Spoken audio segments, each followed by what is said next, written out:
Bonjour, Bonjour, vous êtes? je suis Lorella, je travaille pour OnGrade, une ASBL bruxelloise qui accompagne les propriétaires, les habitants, les citoyens bruxellois dans toutes les démarches à faire pour rénover d'une manière durable leurs biens. Et qu'est-ce qu'il faut pour venir profiter ou avoir accès à vos services?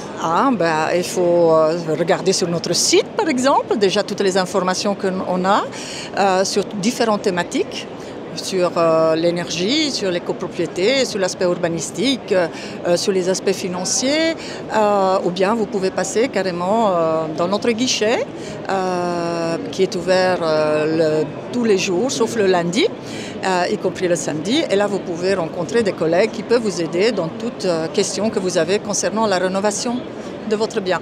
Et au niveau de la rénovation, ça se passe par rapport à la toiture, l'isolation ou les châssis, ou je ne sais pas, quels sont les domaines que vous aidez les citoyens? Ok, je vais prendre l'exemple de Batibo aujourd'hui.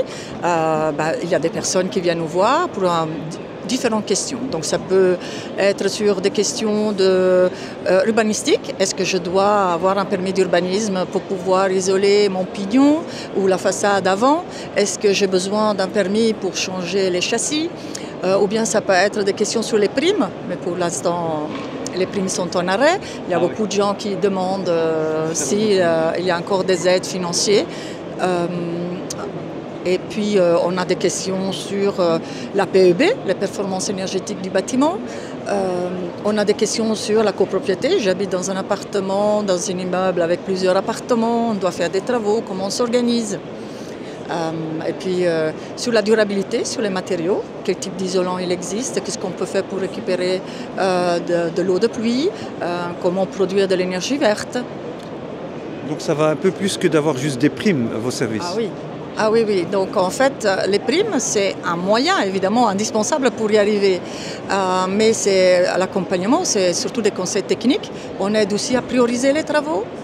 Par où on commence, se lancer dans un projet de rénovation, ce n'est pas toujours évident. Il y a peut-être la bonne volonté, il y a peut-être aussi des difficultés financières, donc il faudra faire des choix. Et par où on commence? Et alors là, on est 40 quand même conseillers et conseillères qui peuvent donner justement des avis techniques. On peut guider et accompagner dans tout le processus de la rénovation la personne.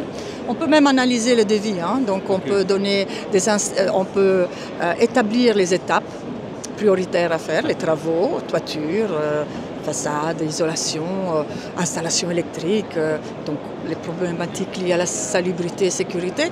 Et après, une fois qu'il est lancé, on peut le revoir pour éventuellement analyser les devis des entreprises et attirer l'attention sur certains aspects. Voilà. La question qui fâche, tout cet accompagnement, est-ce qu'elle est payante? Non, c'est un service gratuit. Voilà. C'est un service gratuit parce que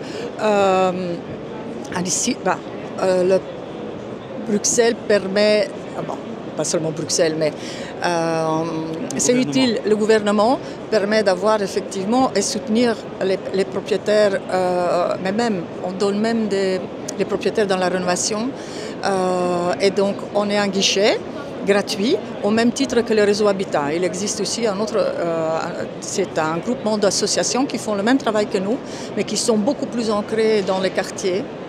Et donc, voilà, c'est des services gratuits qu'on offre aux habitants et aux citoyens bruxellois. Et donc ça, c'est une très bonne nouvelle pour tout propriétaire ou jeune propriétaire. Oui. Qui souhaite rénover, qui est un peu perdu en gros, si je comprends bien. Et en venant chez vous, vous pouvez non seulement le conseiller, mais aussi l'accompagner, si je comprends bien. Et aussi peut-être avoir des primes si ça continue. Mais est-ce que vous pensez que ça va continuer avec le programme Arizona politique? Nous espérons que oui. En tout cas, c'est la seule manière parce qu'il faudrait, pour arriver aux objectifs que la région bruxelloise s'est donnée en termes de performance énergétique, des aides financières sont indispensables et on espère qu'ils vont continuer à pouvoir soutenir les Bruxellois dans leur volonté d'améliorer leur cadre de vie, y compris le logement, mais aussi beaucoup plus large que le logement, c'est aussi le quartier. Donc il faut quand même de l'aide.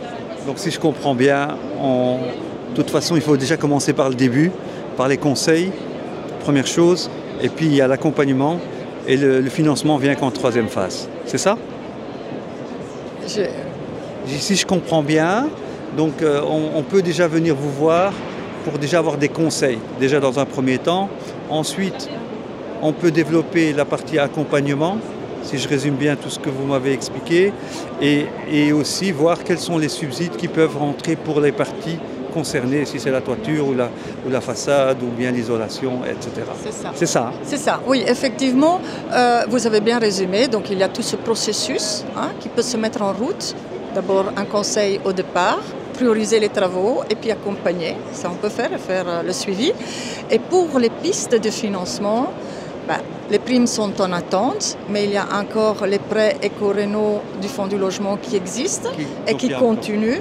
Et pour tous ceux et celles qui ont des propriétés avec des façades, avec des détails ou des éléments de patrimoine, il y a aussi encore des primes pour la restauration de petits patrimoines. Donc on peut, dans le cadre actuel, faire une estimation du coût des travaux et voir qu'est-ce qui existe comme aide financière. Mais on n'a pas la baguette magique. Ça. Une dernière question qui est plutôt une rumeur, que lorsqu'on a une aide financière, une prime, que le cadastre augmente. Oui, je sais. C'est une question qui vient souvent, je pense. C'est une question qui vient souvent, mais je peux vous assurer que ce n'est pas le cas. Par contre, je pense qu'il y a une confusion qui se fait. Si le cadastre augmente, ce n'est pas parce qu'on demande la prime ou des aides financières, c'est parce qu'on fait une démarche officielle pour introduire un permis d'urbanisme. À ce moment-là, effectivement, et c'est juste, parce qu'on adapte son logement, on le rend plus confortable, on ajoute des mètres carrés, on ajoute peut-être des volumes, et c'est ça qui va effectivement modifier le revenu cadastral, mais ce n'est pas systématique et pas par le biais de la prime seulement. Sauf si il y a une demande de permis d'urbanisme en fait, ce qui est un peu logique. Voilà. Ce qui est logique. Je suis tout à fait d'accord, mais bon, je voulais mettre un point là-dessus parce que c'est une confusion qu'on entend partout. Ouais. Et les gens ont peur de faire une demande de prime parce qu'ils se disent bon, ils donnent d'un côté, ils reprennent de l'autre côté et c'est quelque chose que j'entends souvent et donc comme je tombe sur vous, je me dis j'ai envie de clarifier cette question et vous avez répondu et elle est logique. Ouais. En tout cas, un grand merci pour toutes ces réponses et on espère profiter de tous ces services de la région bruxelloise. C'est la région Bruxelles-Capitale, c'est ça? Oui, c'est la région voilà, le fameux beau logo qu'il y a derrière, tout à fait, de l'Iris. Tout à fait, on vous attend. Merci beaucoup. Bonne journée. Au revoir.